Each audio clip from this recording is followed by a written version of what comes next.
friends. It is me, Nina Rose, and I thought I'd come again with another conversation about the 1111 portal opening up tomorrow.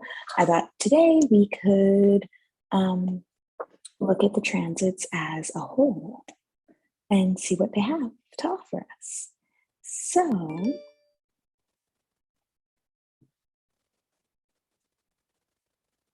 let's go ahead and slide over here to the transits. And I always do my own chart, but we're looking at November, So November 11/11 for the whole month. And usually I actually just screenshot this and use the photo just because I like to circle and highlight. And so I think that is still what I want to do. Let's see here. Yeah, because I think we would have more fun being able to zoom in and zoom out. But, just from looking at it real quick, you can already see that we have Jupiter and the moon with a conjunction, squaring off with Mars and Mercury in a conjunction. So it's already off with a bang. Like, let me be able to circle and zoom so that way we know exactly what we're all talking about. So, at 11/11, of course, the rising sign for the moment, for the energy, for the air, is sitting in air.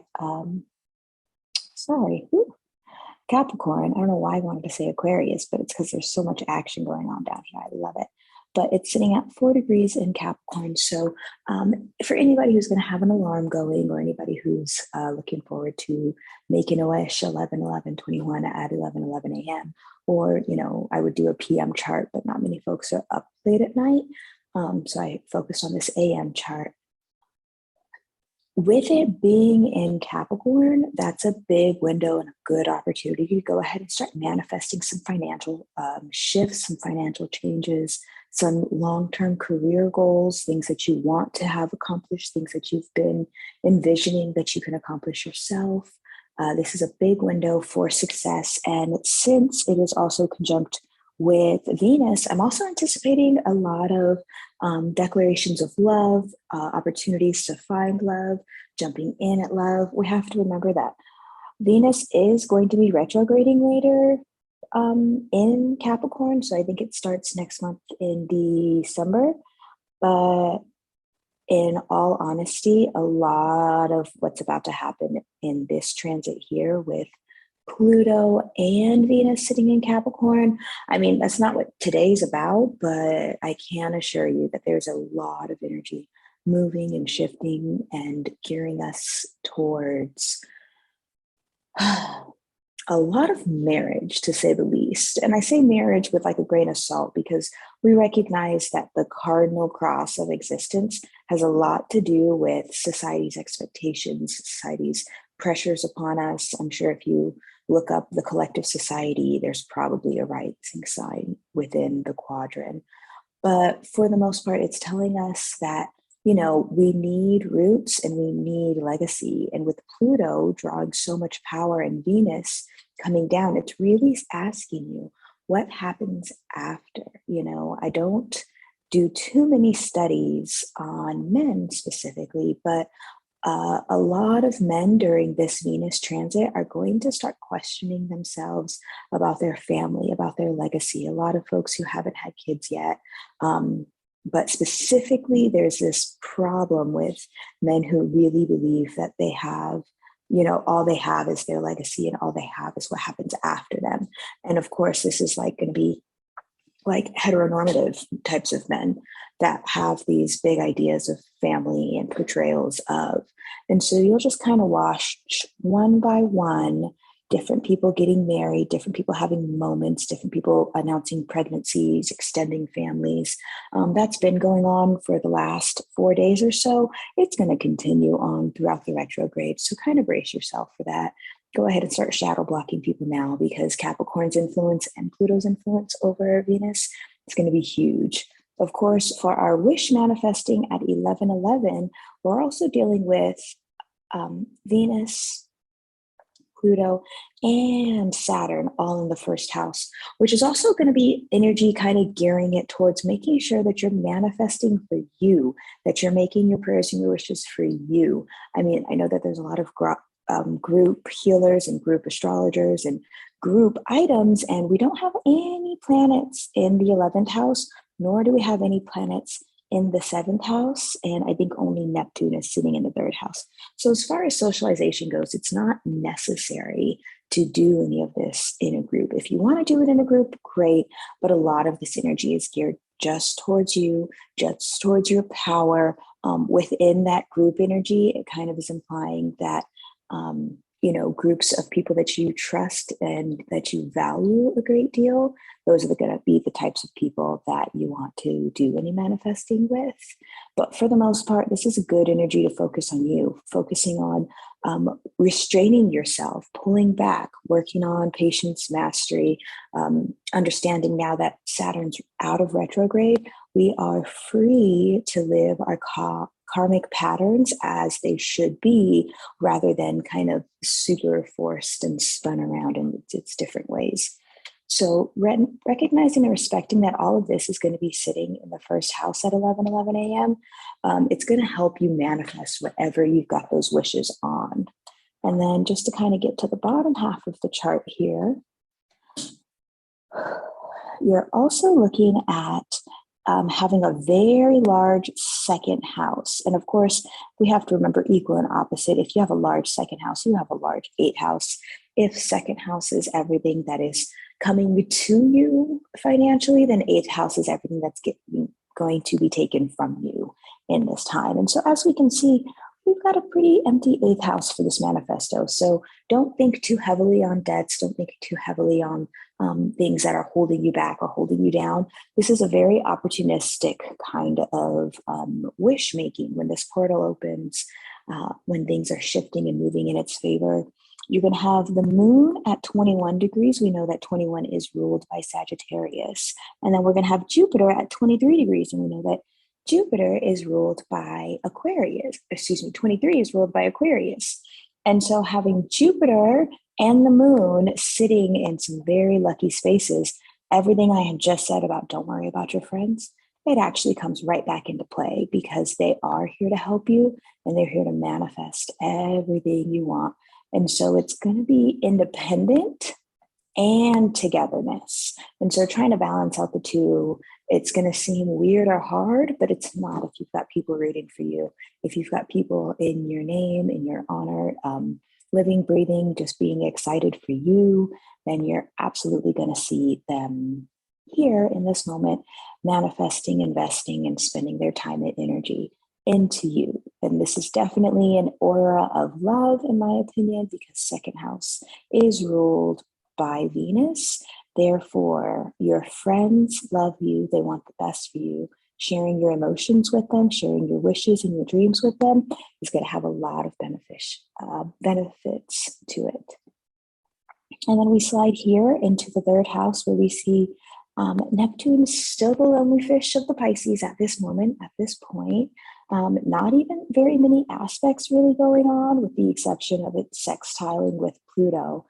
A lot of this energy that you're seeing coming from our southern chart for this wish making is also opening yourself up to kind of a larger community at hand, a larger opportunity at hand. At 20 degrees, we're sitting in the Scorpio's degree, with Piscean's ruler sitting in Pisces, all wrapped up in that 3rd house. And we also have that breath of rebirth sitting in the 3rd house as well.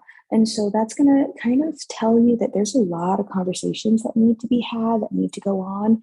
And very likely these people are not on this world, on this earth, on this plane. And so this is also a good window at the bottom of your chart to get a reading, to read for yourself, to connect to your ancestors, to accept messages from your God and goddess, because they have a message and it's exclusively for you. You know the way I read. Anything in the first 3 houses has nothing to do with anybody but you. So a lot of that 11:11 energy is all about you, rooting for you, celebrating you, feeling invigorated by you. run with it, love it, expand on it. Now, over here, we have Uranus still in Taurus. It'll be for a couple more years. And it's got a lot of aspects now, but not so many that we actually have to worry or be chaotically uncertain of what's coming next. I trust a 3-degree orb on my aspects. And so sometimes I see them, sometimes I don't. I'm definitely recognizing the opposition up here at the top of our chart. And I'll talk about that in a little bit because it's very reflective of the opposition going on here between the houses. You're also looking aspect-wise. It wants to start a square, but to me, 7 is 5 away, and so that's outside of that 3-degree orb, so I don't use that. However, if you were to count, the square between Saturn and Uranus, it's going to be another decision towards choosing yourself over everyone else and everything else. And so take note of that. A lot of the energy, especially when Uranus is in Taurus, it is a selfish energy, but not selfish in those negative ways. We can only expand on how much we love ourselves so much before it is either harming more people than no one else and not really being authentic. Those are really the only ways that we could truly be selfish. So you'll note that with this transit, this long-term transit, it's actually putting ourselves first. It's allowing us to love ourselves first. We're having people willing and gleeful to date themselves for, the first time in several generations, where they just I just want to hang out with me. I don't want to be with anybody. In opposition of most millennials, because our Pluto sits here at the top half of this area, but in its opposition, basically. Millennials are also recognizing that loving themselves is the only way to break the cycle. And that's really what this 12 degrees is implying, that there's a cycle ready to be broken. And though it's retrograded, which means we are dealing with the cycle today, so that way when it goes direct, the cycle returns to us and we have that accomplishment. It's kind of like if you take the test and then you did not pass the test, you get to have the opportunity to study, to get a tutor, to slow down and make more time for yourself. And then you go back and take the test again, and then you pass. And so that's what all a retrograde is really doing. So with this one, we're going back, double checking, triple checking that, are we making the right choices? Have we separated ourselves? Are we choosing ourselves? We have a big rebirth moment here. And so it's not gonna, and everything that happens now for this wish, anything that you're basing on Taurus, anything that you fixed signs are dealing with, or Uranus dominant signs are like kind of being forced to deal with in that realm, in that world, this is all just phases, long phases of a season. So brace yourself for that. That's not all the way over. I'm not going to talk about the node of destiny just because it's in a little bit of a weird position. We're supposed to be having our eclipses, which is why nodes appear. And because the eclipses are happening next week, they're off. The nodes are off. And so I'm just going to ignore it and we'll talk about it later. If your 6th house, 7th house, and 8th house are all empty, that really pretty much means nothing is about other people. Nothing is about your partners. Nothing is inherently about the people you love. All of this energy still sits true and blue in the personal sector of the chart.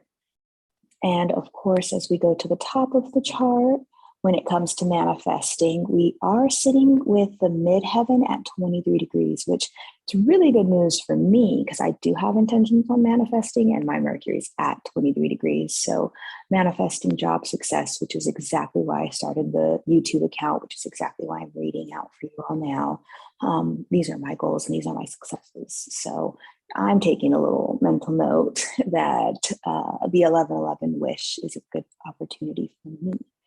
And then, of course, sitting in your 10th house, you're going to be dealing with Mercury and Mars. And so it's kind of like the action and the mind, kind of like, put your money where your mouth is, or, you're all bark, no bite, get up and do something. They're doing something. Everything that you're thinking, you're acting on. And so this is also a great window to go ahead and create, if not a 6-month goal to get you into spring, summer, maybe at least like a 3-month goal to get you into the new year, or even getting yourself prepared for a full year goal, if not, what is it called?